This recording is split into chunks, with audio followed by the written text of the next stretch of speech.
Bienvenue dans le Financier, votre rendez-vous économique quotidien. Voici les titres. L'activité économique reprend des couleurs au Togo. Le pays devra enregistrer une croissance de 4,8% en 2018 et 5,3% en 2019, selon une étude de la Banque africaine de développement. Baisse de 9,5% du prix du fret du cacao entre le Ghana et l'Union européenne, une mesure entrant en vigueur le 28 septembre qui intervient suite à la chute de 40% du prix de la fève sur le marché. Et puis en fin d'édition, nous ferons le point sur les marchés boursiers du continent.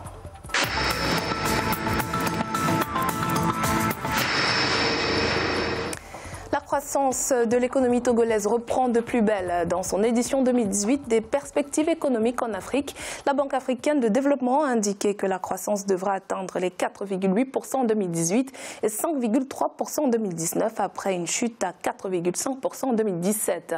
Cette reprise a été rendue possible grâce à des secteurs comme l'agriculture et le secteur tertiaire. Les précisions avec Ange Noménian.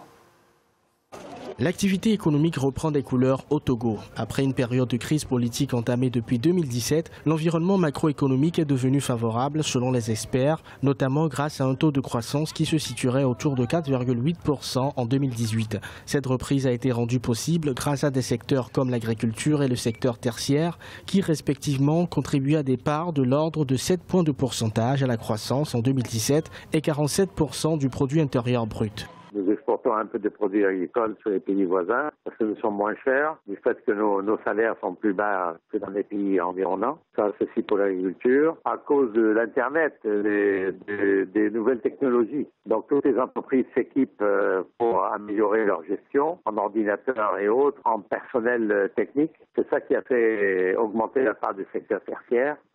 Pour booster son économie et réduire son déficit budgétaire à 4,7% du PIB en 2019, l'État togolais s'est engagé dans une politique de diminution des investissements publics. Ces investissements publics étaient surfacturés. Donc on peut réduire les investissements publics en baissant la surfacturation. Mais ça, que voulez-vous, le FMI, il a une langue de bois, il ne veut pas dire la vérité. Mais nous le savons, nous qui vivons ici, nous sommes au contact des réalités et les investissements publics ne font que grossir la dette extérieure.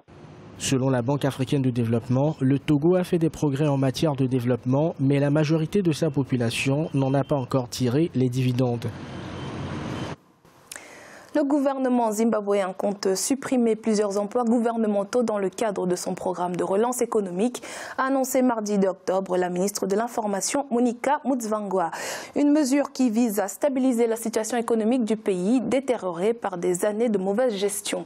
À court terme, la réduction de ces emplois publics devrait permettre au Zimbabwe de diminuer son énorme masse salariale qui consomme plus de 90% des recettes publiques du pays, d'après les chiffres du Fonds monétaire international.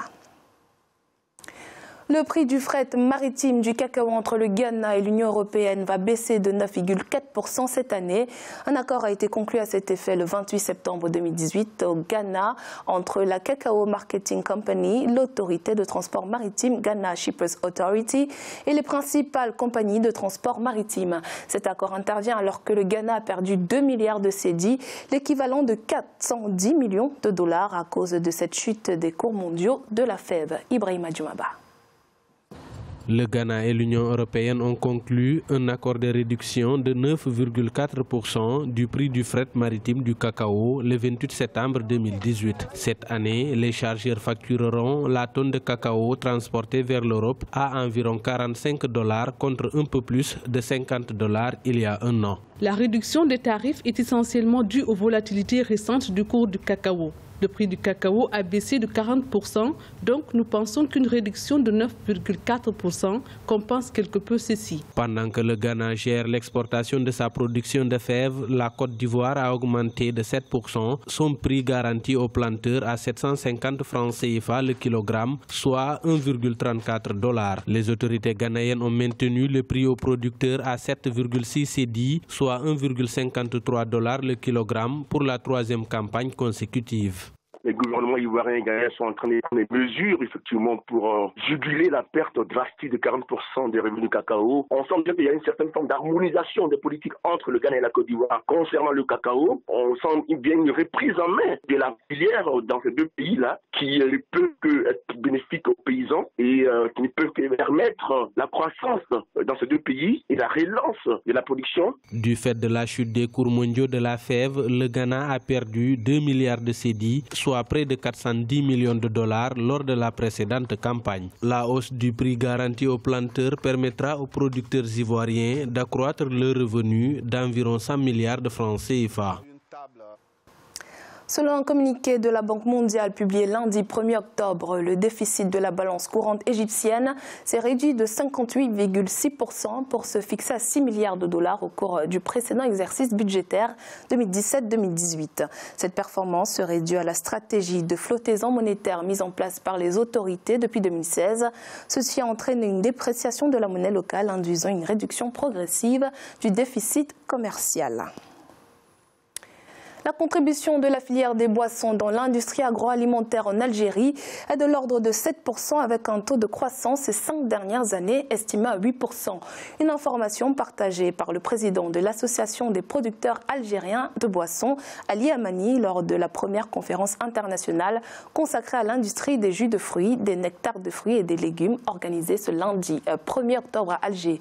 Selon le président de l'APAB, la filière des boissons en Algérie demeure l'une des plus dynamiques dans l'industrie agroalimentaire. Je vous propose de l'écouter. L'importance économique qu'elle a pris, la croissance qu'elle connaît, les progrès enregistrés sur le plan de la diversification et de la qualité des produits en font une filière à fort potentiel. Cette filière se distingue aussi par la présence d'entreprises majeures et modernes, ainsi que par l'organisation de la profession. Les jus de fruits se sont remarquablement diversifiés par leur forme, par leur déclinaison de saveurs et leur mode de présentation et de conditionnement. Le marché des jus de fruits et des nectars de fruits produit actuellement 700 millions de litres par an. Il est à présent l'heure de faire le point sur les marchés boursiers du continent. En Afrique australe et océan Indien, la bourse de Maurice était en hausse de 0,15%.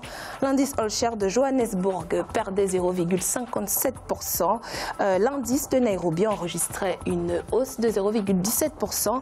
Et l'indice du Botswana perdait 4,07%. En Afrique de l'Ouest et centrale, la BRVM d'Abidjan était en baisse de 0,88%. L'indice nigérian perdait 0,17% et la bourse du Ghana gagnait 1,30%. Et en Afrique du Nord, la bourse de Casablanca était en hausse de 0,32%. L'indice égyptien perdait 0,45% et l'indice tunisien était en baisse de 0,79%. C'est la fin de cette édition du Financière. Merci de nous avoir suivis. On se retrouve bientôt pour un nouveau rendez-vous de l'économie.